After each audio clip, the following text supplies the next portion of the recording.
Welcome to Pride and Ownership, a firefighter's love for the job.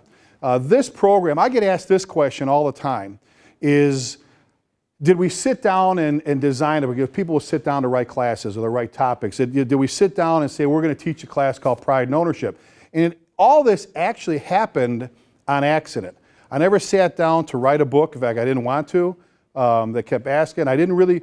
This all started with Peter Hodge was involved with FDIC years ago, and he called me and he said, look, you know, they want to know if you'll do the opening keynote at Indy, at FDIC, you know, for the conference.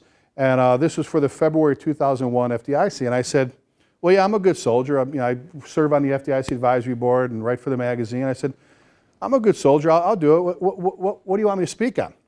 He goes, well, we want you to do that thing you do. I said, what thing? He goes, you know that thing. Now, Peter's from New Jersey, so it's ding, not thing. But he says, you know, that thing you do. I said, Peter, what are you talking about? He goes, you know, when you get up there on your soapbox and you bitch about chiefs that don't care about their guys and company officers who refuse to train their guys and firefighters that are just there for a paycheck. And I don't think anybody wants to hear me get up there and bellyache about that stuff. He goes, no, I think they do. He said, I think they do. He says, there used to be a time, he goes, think about this. He goes, there used to be a time when a department bought a new pumper and they put it at their firehouse. The firefighters would go out and take their pictures next to the rig. Look at the walls. When you used to see the pictures on the walls in the olden days, you saw the crew with their rig. He goes, nowadays, it's almost like they're embarrassed to take their picture with their engine or their ladder or their rescue.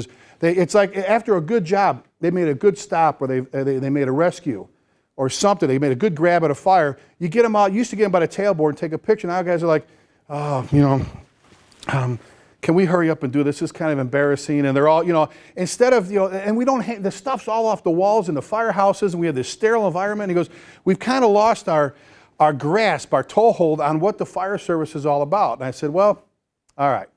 He goes, there's one hook though. He goes, I know when you do your keynotes, you don't write anything down. He said, you know, there's 5,000 people that are opening ceremonies. You know, there's a teleprompter. There's Linda, the teleprompter lady. You got to be able to give her your stuff. And I'm like, all right, I'll put something in writing. So I went ahead and did that. They introduced me, and I walked out. And if you've watched the tape, you've seen I walked out, and I read about the first 3 lines, and then I walked away from the podium. And thank God they filmed it, because I had no idea what the hell I said by the time I was done. But we had a lot of very good compliments and a lot of good feedback on the program. Obviously, we hit a good chord with a lot of folks because we were talking about the stuff that people wanted to hear.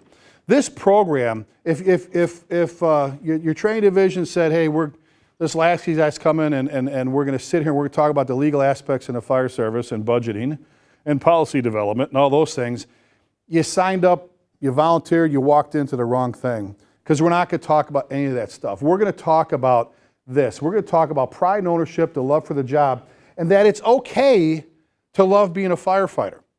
I'm not a warm and fuzzy person. I said that before. 30 years now, I don't care who I piss off. If I get some mutt chief mad at me, good, if I'm talking about mutt chiefs. If I get some company officer mad because I'm talking about company officers that refuse to train their people, they're just showing up, that don't care about their guys and gals, and you know what I'm saying? Good.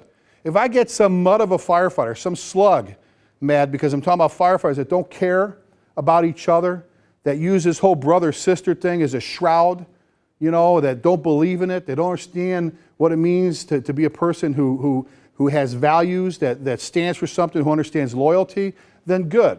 See, the people I want to be with, the people I want to spend my days with are the people, like the very people in this room, people that are going to take time away from their job, their firehouse, from their families, people that want to talk about the job. And that's what we're going to visit on, okay, is pride and ownership, the love for the job. Now, before we can do that, we need to get into and talk about our mission. And I'm not talking about some mission statement that some chief went to some chiefs conference, came back with this long-winded mission statement that looks good on somebody's strategic plan. You know what I'm talking about. You know, the East Mudflap, Texas Fire Department protects its business owners, its visitors, its residents through fire protection, fire prevention, suppression, rescue, hazardous materials, homeland security. There's not a patch big enough for all that. In some of these places, I was at one place, they gave me 3 coffee mugs. They gave me 3 because their mission statement wouldn't fit on one.